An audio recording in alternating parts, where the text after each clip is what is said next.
Shalom à tous, shalom à tous. Je viens encore une fois pour vous parler d'un nouveau thème qui est chrétien intéressé. Chrétien intéressé dans le sens où aujourd'hui nous acceptons Jésus-Christ pas comme notre sauveur, mais comme notre miraculeux, celui-là même qui peut tout nous offrir. Alors lui, il est venu comme sauveur tout d'abord. Il est venu pour que tu le cherches premièrement, car dans sa parole, il a été clair. Cherchez premièrement le royaume des cieux et je vous donne tout le reste. Donc, premièrement, c'est-à-dire, tu dois rentrer dans une communion fraternelle, dans une communion d'intimité personnelle avec Jésus-Christ. Et en cela, tout ce que tu recherches, tu l'auras.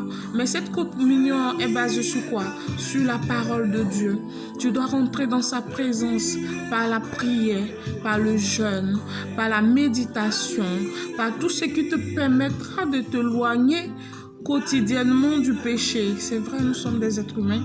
Nous ne pouvons pas complètement éviter le péché, mais nous pouvons au maximum s'éloigner du péché et rentrer vraiment dans la communion avec Jésus-Christ, celui-là même qui est descendu sur son trône de gloire pour mourir pour toi et moi, qui s'est donné, qui s'est fait martyriser, qui s'est fait chair, qui s'est fait homme pour toi et moi.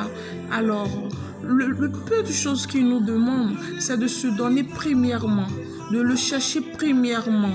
Voilà. Et ta première mission même également sur cette terre, c'est après avoir accepté Jésus-Christ comme sauveur, tu dois permettre aussi à n'importe qui de pouvoir le rencontrer également. Alors je nous exhorte véritablement à le rechercher, à rentrer dans une dimension nouvelle avec lui, à vraiment être des chrétiens, vraiment, pas des chrétiens charnels, mais des chrétiens spirituels qui veulent vraiment remplir les critères que Jésus-Christ nous demande. Alors, je nous exhorte, comme je l'ai dit, à vraiment le rechercher. Jésus-Christ vous aime inconditionnellement.